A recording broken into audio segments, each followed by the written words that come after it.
ഈശംശിഹായ്ക്ക് സ്തുതിയായിരിക്കട്ടെ. പ്രിയമുള്ളവരെ, വിശുദ്ധ ഫൗസ്റ്റീനയുടെ ഡയറിക്കുറിപ്പ് 723 സന്ദേശം. എൻ്റെ കരുണയിൽ ശരണം വെക്കുന്നവർ ഒരിക്കലും നശിച്ചു പോവുകയില്ല. കാരണം അവരുടെ എല്ലാ കാര്യങ്ങളും എൻ്റേതുമാണ്. അവരുടെ ശത്രുക്കൾ എൻ്റെ പാദപീഠത്തിൻ കീഴിൽ ചിതറിക്കപ്പെടും.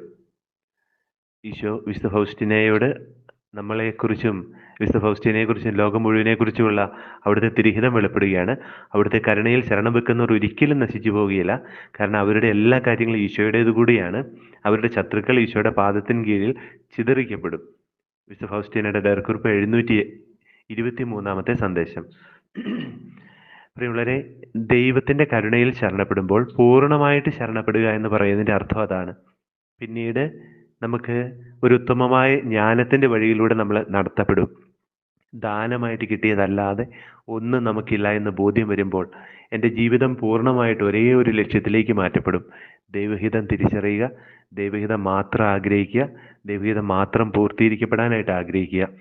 അങ്ങനെ കടന്നു പോകുമ്പോൾ നമ്മുടെ ജീവിതത്തിൽ പിന്നീട് നമ്മുടേതായിട്ടുള്ള ഒന്നും ഉണ്ടാവുകയില്ല. എന്നാൽ എല്ലാം ദൈവഹിതപ്രകാരം നമ്മുടെ ശോഭനമായ ഭാവിക്ക് വേണ്ടിയിട്ട്, നമ്മുടെ അനുഗ്രഹത്തിനും അഭിഷേകത്തിനും ഐശ്വര്യത്തിനും വേണ്ടിയിട്ട് എല്ലാം ക്രമീകരിക്കപ്പെടും. കാരണം നമ്മുടെ ഭൗതികമായിട്ടുള്ള നിലവാരത്തിലല്ല, ദൈവം തന്നെയാകുന്ന പരമജ്ഞാനത്തിൻ്റെ, ദൈവം തന്നെയാകുന്ന അനന്തമായ ജ്ഞാനത്തിൻ്റെ, ആ ദൈവിക ജ്ഞാനത്തിൻ്റെ പദ്ധതി ആയതിനാൽ അത് ഏറ്റവും സ്വർഗീയമായ രീതിയിൽ തന്നെ അത് പൂർത്തീകരിക്കപ്പെടും. അതെന്താണ്? അതെൻ്റെ രക്ഷയ്ക്ക് വേണ്ടിയും ലോകത്തിൻ്റെ രക്ഷയ്ക്ക് വേണ്ടിയുള്ള ദൈവിക പദ്ധതിയാണ്. ഞാൻ അതിലൊരു ഉപകരണമാക്കപ്പെടുന്നു. ഞാൻ അതിൽ പൂർണ്ണമായിട്ട് വിട്ടുകൊടുക്കുമ്പോൾ, എനിക്ക് വേണ്ടി ഒന്നും ശേഖരിക്കാതെ ദൈവഹിതത്തിന് മാത്രമായിട്ട് നമ്മുടെ ജീവിതത്തെ സമർപ്പിക്കുമ്പോൾ, അത് സമർപ്പിത ജീവിതം മാത്രമല്ല, കുടുംബജീവിതവും എല്ലാം സമർപ്പിത ജീവിതമായിട്ട് ആ ഒരു ചൈതന്യത്തിൽ മാറ്റപ്പെടും. കാരണം ഇവിടെ കുടുംബത്തിലാണെങ്കിൽ, കുടുംബജീവിതം നയിക്കുന്ന ആളാണെങ്കിലും, സമർപ്പിതയായ സന്യാസിനിയാണെങ്കിലും, ഏകസ്ഥരായ വ്യക്തികളാണെങ്കിലും, പുരോഹിതരാണെങ്കിലും, ആരൊക്കെയാണെങ്കിലും ഏവർക്കും ഒരേ ഒരു ലക്ഷ്യം, ദൈവം മാത്രം, ഈശോ മാത്രം, ഈശോയിലൂടെ വെളിപ്പെട്ട തിരുഹിതം മാത്രം, ഈശോയിലൂടെ വെളിപ്പെടുന്ന ദൈവരാജ്യ സ്ഥാപനം മാത്രം.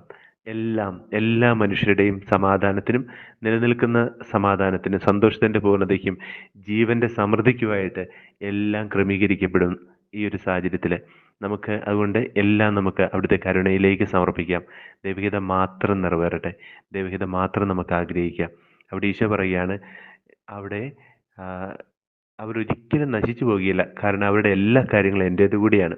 ഞാൻ പൂർണ്ണമായിട്ട് അവിടത്തേക്ക് വിട്ടുകൊടുക്കുമ്പോൾ അവനും ഞാനും ഒന്നായി തീരുകയാണ്. ദൈവാത്മാവോട് ഒന്നായി തീരുന്നവൻ ഒരേ ആത്മാവായി തീരുന്നു എന്ന് പറഞ്ഞതുപോലെ, എന്നിൽ ഞാനല്ല, ഇനി മുതൽ ക്രിസ്തുവാണ് ജീവിക്കുന്നതെന്ന് പറയുന്ന പോലെ ഞാൻ കുറയുകയും അവൻ വളരുകയും ചെയ്യും. ഈശോയെ, ഞാൻ അങ്ങയിൽ ശരണപ്പെടുന്നു. അവിടുത്തെ തിരുഹിതം മാത്രം നിറവേറട്ടെ. പരിശുദ്ധനായ ദൈവമേ, പരിശുദ്ധനായ ബലവാനെ, പരിശുദ്ധനായ അമർത്തിനെ, ഞങ്ങളെ ലോകം മുഴുവൻ്റെ മേൽ കരുണയായിരിക്കണമേ.